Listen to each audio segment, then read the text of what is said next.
মা এটা কি? এটা চকলেট মানু। আমি কি এটা খাবো? হ্যাঁ খাও, কিন্তু একটা কথা মনে রেখো, যখন তোমার 15 বছর বয়স হয়ে যাবে তারপর থেকে তুমি আর চকলেট খেতে পারবে না। ওকে। আমার তো বিশ্বাসই হচ্ছে না যে আমি 3 বছর পর থেকে চকলেট খেতে পারবো না, যেখানে আমার চকলেট ভীষণ পছন্দের। হ্যাপি বার্থডে মানু। থ্যাংক ইউ মা। আজকে আমি অনেক চকলেট খাবো, কারণ আজকে আমার লাস্ট ডে। দাঁড়াও, তুমি কি ভুলে গিয়েছো? তোমাকে আমি বলেছিলাম না যে তুমি 15 বছর পর থেকে চকলেট খেতে পারবে না? দাও তোমার চকলেটগুলো, মা! তোমার দ্বারা একটু বিশ্বাসই নেই। কিন্তু মা আমি চকলেট খেতে কেন পারবো না? কেননা গভর্নমেন্ট মানা করেছে। কিন্তু কেন? দেখো, এসব আমাকে জিজ্ঞাসা করো না, কেন এইসব রুলস আমি বানাইনি। এর মানে মা তুমিও 15 বছর পর থেকে চকলেট খাওনি? হ্যাঁ। মা তুমি মজা করছো না? মা তুমি মজা করছো, বলো বলো।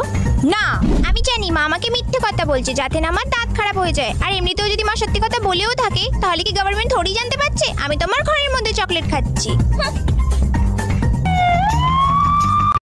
মা এটা কি? এটা চকলেট মানু। আমি কি এটা খাবো?